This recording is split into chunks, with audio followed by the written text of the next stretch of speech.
I'm Heather Fleming, founder of In Purpose Educational Services and author of the book My Black Friend Says.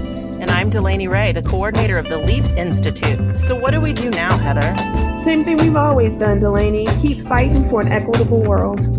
This time in a podcast.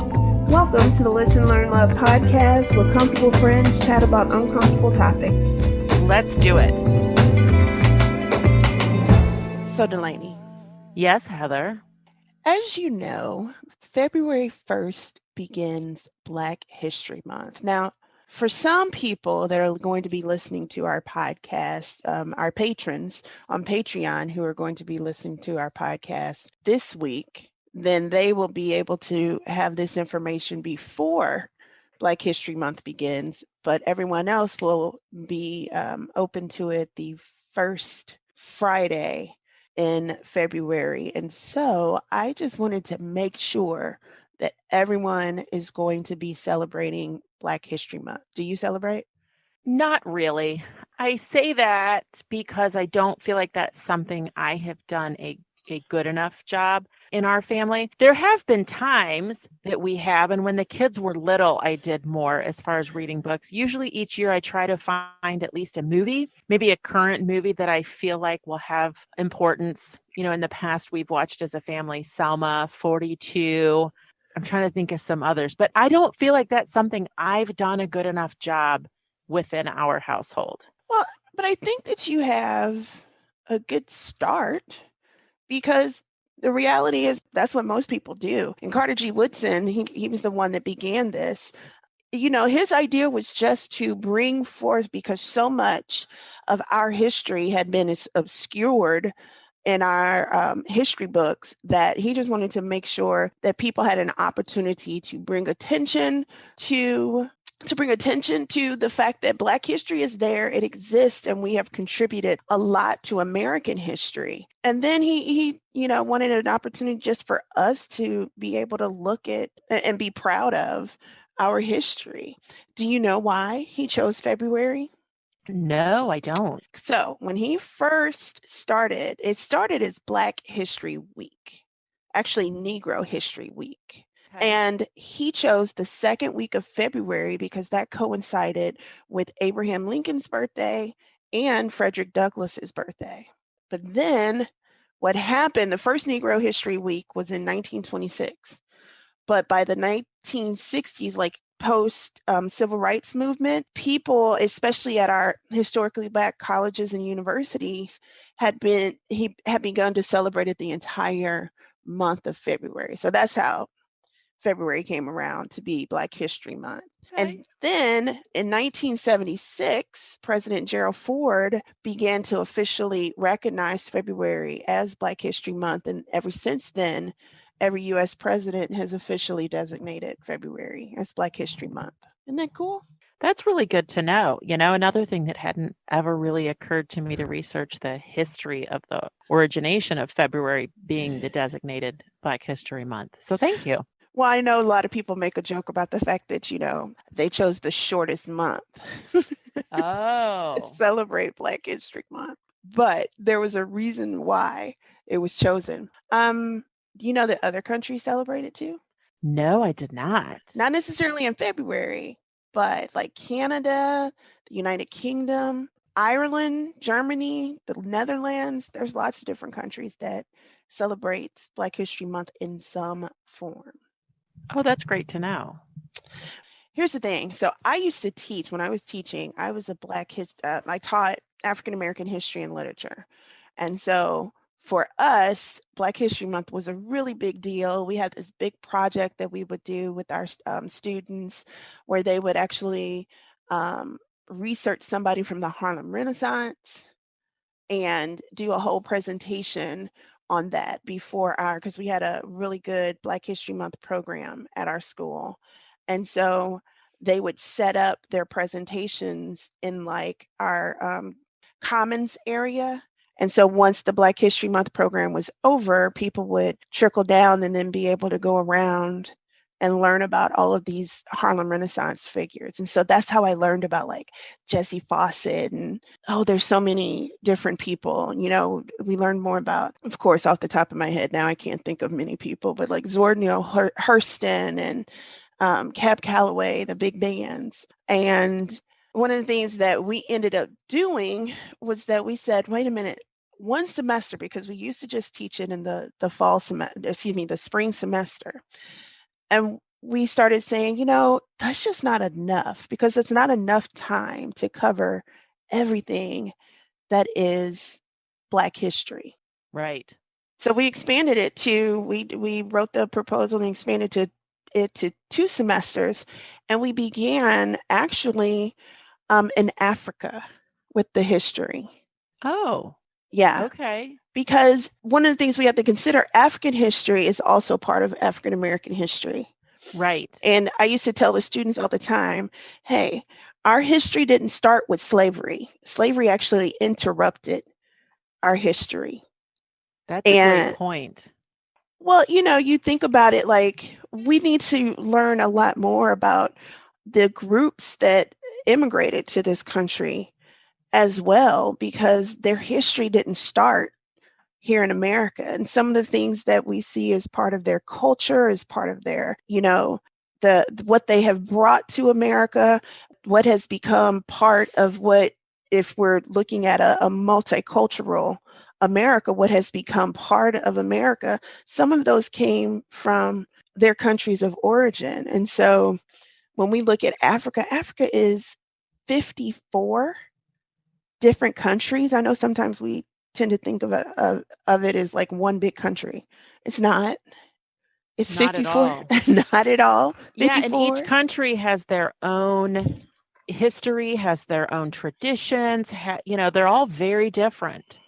Very different. Very different. And unfortunately, the country that we learn about the most in Africa is Egypt, but we almost learn about it as if it's separate. Right.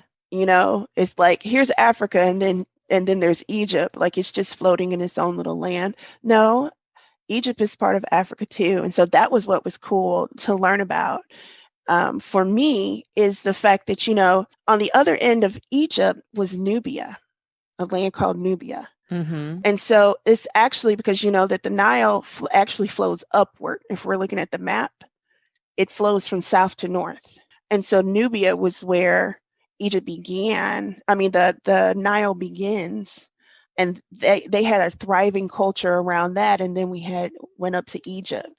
Little known fact, Egypt was not the only place in Africa where we found pyramids. Really? I know. My whole education was a lie, Heather. I want my money back. Do over. But this is why this conversation is so important, because I'm sitting here, enthralled, and I'm listening. And this is, something that you have so much experience in.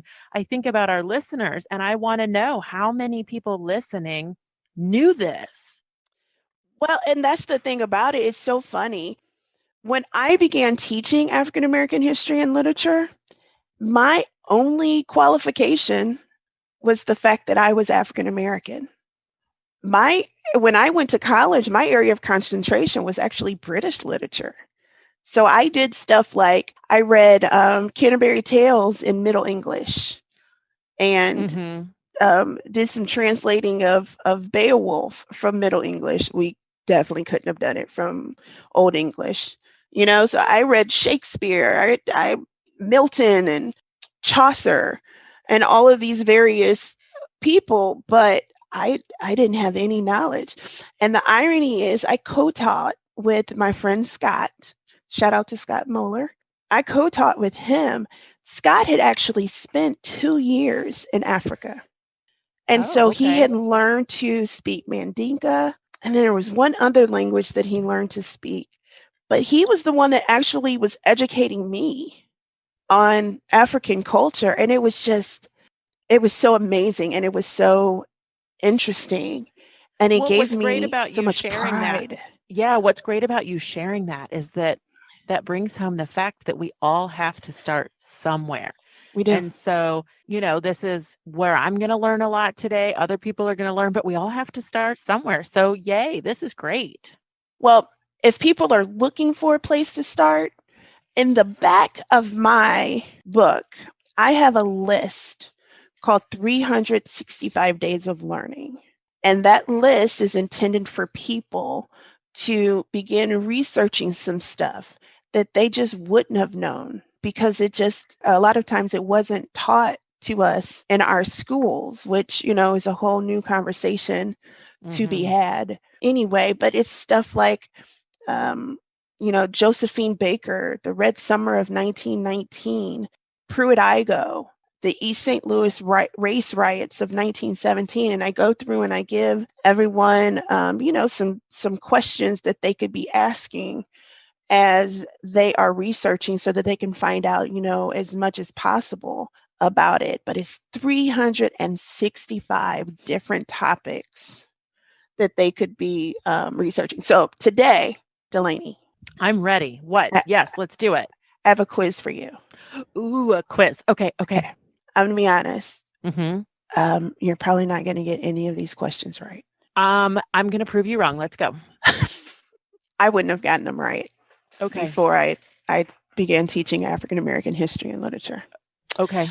Who was reported to be the richest man who ever lived, especially during ancient times? So give me just a minute to plug this into Google on my phone, and I'm going to because that's the only way I'm going to get right answers. So if you could just repeat that clearly for Siri. I'm going to save you and Siri. I don't know the time because I love talking about it anyway. Mansa Musa. Mansa Musa. No, I've not heard of Mansa Musa. He's also called, Mansa was another title that kind of meant king, royalty, great leader. So he's officially Musa the First of Mali. And he was the ruler of the kingdom of Mali from 1312 to 1337. Okay. Mm-hmm. And during his reign, he became Mali first was one of the richest kingdoms in Africa at the time. And Mansa Musa, as their leader, was among the richest individuals. And so the Mali kingdom actually stretched from modern day Mali, Senegal, the Gambia, Guinea, Nigeria, Chad, Mauritania, and Burkina Faso. So it was huge. It was a huge area. But here's the cool thing. Mansa Musa developed Timbuktu and Gao into these really important cultural cities and cultural centers. He also was part of, because, Timbuktu during ancient times, they had one of the most famous universities in Africa, especially, but, people would actually travel from other locations to study at Timbuktu. Mm-hmm. And so he brought these architects from the Middle East in order to design buildings for his cities. And he ended up turning Mali into this learning center, really sophisticated learning center in the Islamic world. Mm-hmm. So remember that always. Purported. Jeff Bezos might have him beat now, but you think about the fact that it took that long because he was reported. They have this one story where he was traveling across Africa, and he even had it to where his the animals that he was on had like gold collars, gold in their saddles, just gold all over. And people started to follow behind him because as he was traveling, he would just toss money, gold, jewels out. And people started following so they can get some of his money. And even with everything that he gave away on that journey, he still had so much more. Wow. Yeah, he was something else. So besides Mali, here's a new question. Okay. Besides Mali, what's some other kingdoms that you know of? Yes, good question.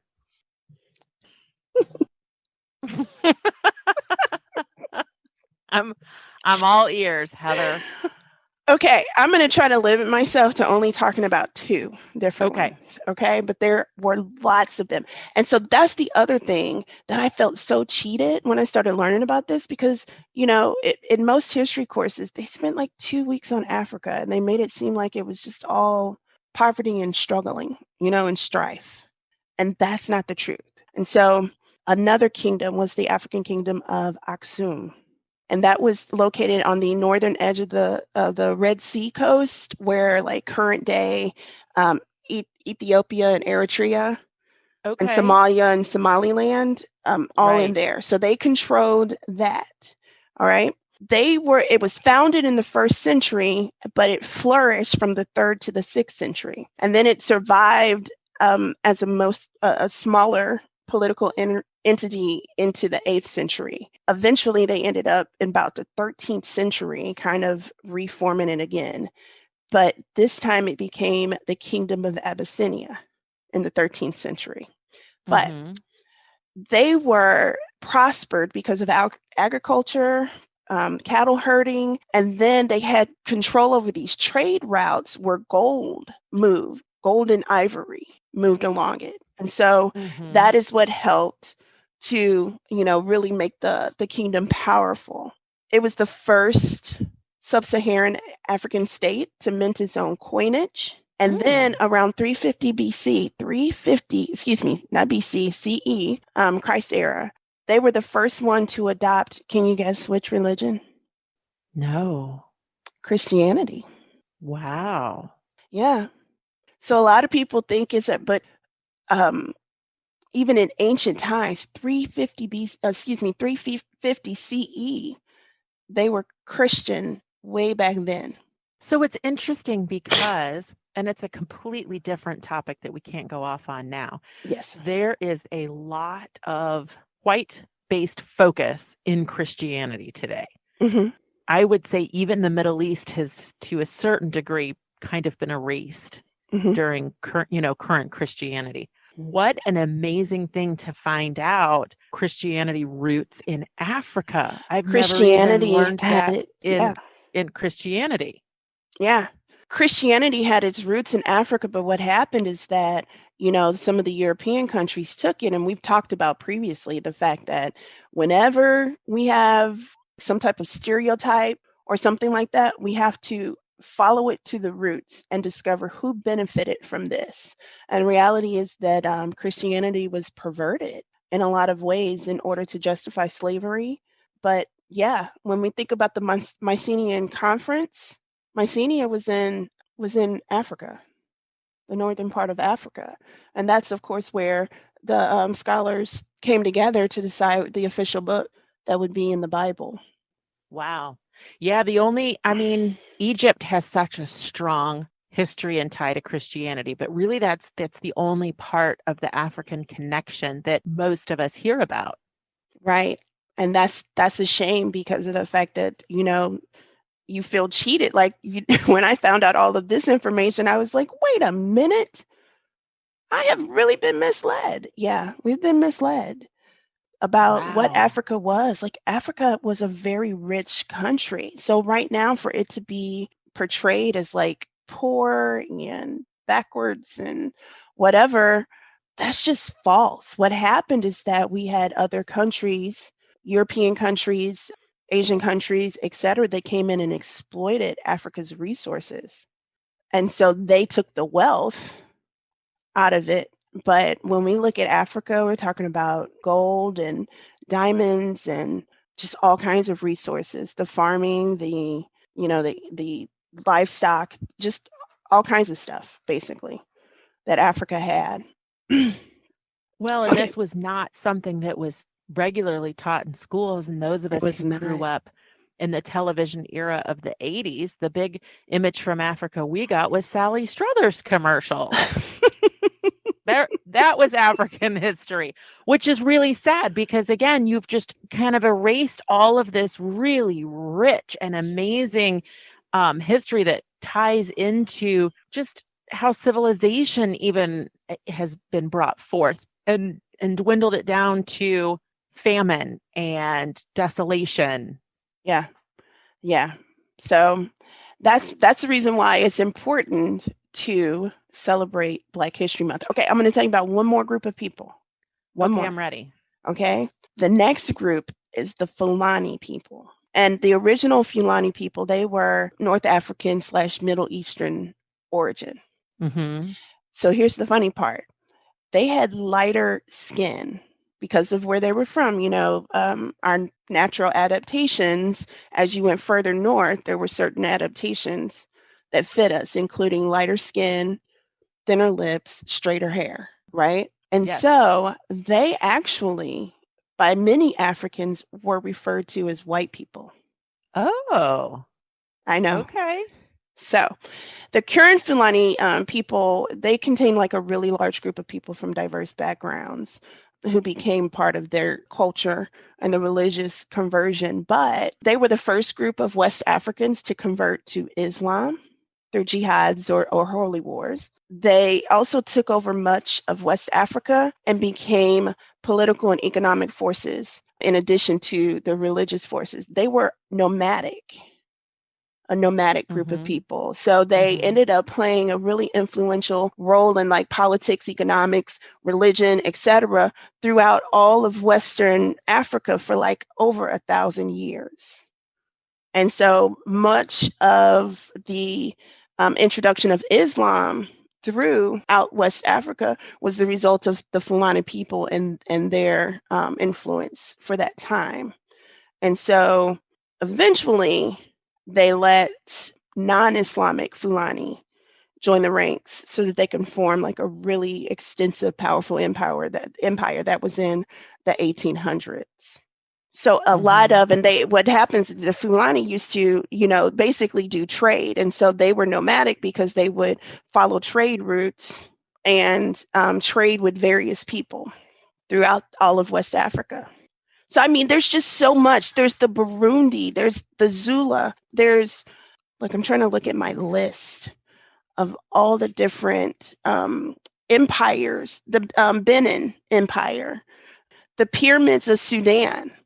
So that's another place where they found pyramids was in Sudan. The kingdom of Punt was another one. Mm-hmm. So I just want to encourage people, if you have not had a chance to dive into Black history, use this month as an opportunity to do that. Okay? Use the information in the back of my book. Although I will say, the information in the back of my book does not just explore African American history and culture, it also explores indigenous history and culture. We have figures that are famous from various Asian cultures, because when I was doing it, I wanted to make sure that people understand that America has such a rich fabric if we celebrate it, if we accept it, if we learn to use it to help one another instead of harm one another. You know what I'm saying? If we I if we do. learn more about people, then that's the love part. Our podcast is Listen, Learn, Love. That's based upon kind of the philosophy that I was trying to teach in my book. You begin to listen to people. As you're listening, you begin learning more. You take the time to do some research so that you can learn even more. And then from there, that's where the love comes in, because now you're learning how to love the people that you have learned more about, and how to love in the process, how to love all of us a little bit better, you know? And to give a teaser for a very soon upcoming episode we're going to do, I think it's also important to recognize how much representation matters. And a lot of this culture has not been represented in our education, on TV. And so when you seek out that information on your own and you learn more about people and you realize that maybe what you have thought, because all you saw were Sally Struthers commercials, you learn more truths and you learn this rich history. And I think that is enables us to love. And that honestly is why we're here and why we do this podcast. We want people to listen. We want people to learn because that is how we get to the place where we truly can love. As always, we would love for our listeners to continue these conversations with us, either about this episode, previous episodes, ideas for new episodes.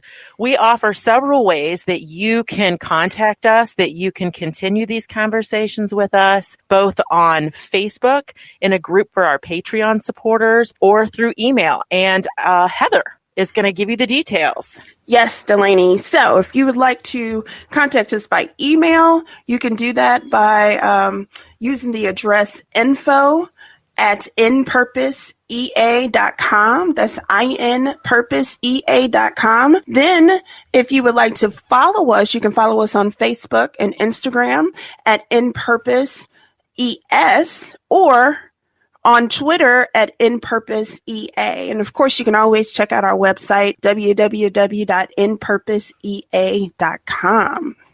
So Delaney? Yes, Heather? You want to do this again next week? Oh, I do. Yay! Hey, I love you. I love you, Heather. Happy Black History Month. See you next week. Bye.